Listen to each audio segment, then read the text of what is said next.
Hi, my name is Beatrice Fihn and I'm the Executive Director of the International Campaign to Abolish Nuclear Weapons. And on 22nd of January 2021, the Treaty on the Prohibition of Nuclear Weapons will enter into force, meaning that nuclear weapons will from then on be banned under international law. And this is a really huge moment for our campaign or for everyone who's been fighting for nuclear disarmament for decades. And it's a really groundbreaking moment. For the first time ever, nuclear weapons will be banned by an international treaty.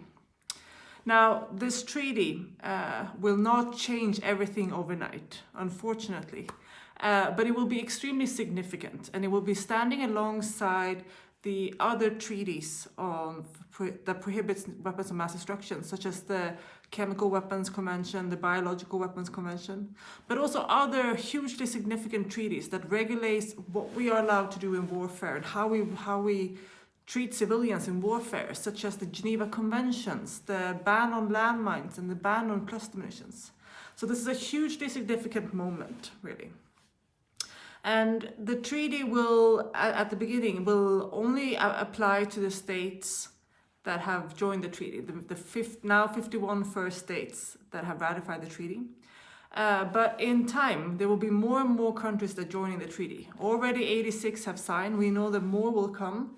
And it will also take the form of a new, stronger norm against nuclear weapons. It will have an impact also on the countries outside of the treaty. For example, the treaty will stigmatize testing, development, maintenance, stationing of nuclear weapons on territories, and make it much harder for the nuclear armed states and the nuclear endorsing states to continue to carry out those kind of activities. We know, for example, that it will have a direct impact on the financing of nuclear weapons. Through our divestment work, for example, with the Don't Bank on the Bomb research that's being done each year, we can see that treaties have a huge impact on investments in weapons. Lessons learned from the Cluster Munitions Convention, for example, that just a few years after the cluster munitions ban came into force, without the US, for example, being part of the negotiations or signing the treaty, American producers, the last American producers, stopped making that weapon because they thought it was bad for business and there were not a huge future for this kind of investments in those weapons. So despite the fact that the US did not participate in the negotiations or never joined the treaty, there are no more American producers of cluster bombs. And we can see similar things already happening on nuclear weapons, where huge banks and pension funds and other investors are pulling their money out of nuclear weapons producing companies. So we will see more that this treaty will really take shape of a norm and start pressuring the nuclear armed states and nuclear endorsing states. Another example, of course, is also the concrete results that will come from the Article 12 of the treaty. Article 12 means that the treaty, states parties of the treaty have a legal obligation to get more states to join the treaty. So we will put this work in motion now that the treaty enters into force and really use these 51 states as leaders, as champions, and bring on more countries. And each country that joins this treaty will make it a little bit stronger. And a third really important part of this treaty that's going to happen when it enters into force is that we have a legal obligation for the states parties to provide assistance and rights to victims and impacted communities, and of course also environmental remediation. And this will be for communities that have been impacted by nuclear use, such as Hiroshima and Nagasaki, or nuclear testing, like for example Marshall Islands, Kazakhstan, Algeria, lots of other places. And this can really provide some concrete work for us to do. Specific actions and things that can help people on the ground and make a real difference for real people. Of course, a huge focus for the campaign moving forward is to get nuclear allied and nuclear endorsing states and nuclear armed states to join the treaty.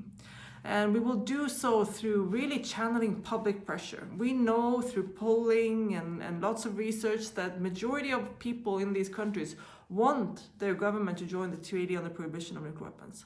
However, the governments have not yet listened to the people. So we need to channel that and put much more pressure through parliamentarians, for example, through cities, through kind of public mobilizations, through education. We believe that it's only a matter of time until some NATO countries join this treaty, and that will put so much more pressure on the nuclear armed states. There's lots of tools such as ICAN Cities Appeal, which have numerous of cities around the world in nuclear allied and nuclear armed states that have joined it. We have the ICAN Parliamentary Pledge, where parliamentarians from all across the world, in all states almost, are really gathering to support the treaty and working actively to get their government to join it. So we will be continuing to work on that. Now, a world without nuclear weapons is necessary for our survival. We know that the risk of nuclear use is increasing. And that's not just because of tensions between the nuclear armed states, but also because of the increased risk of a misunderstanding, an accident, a miscalculation, for example.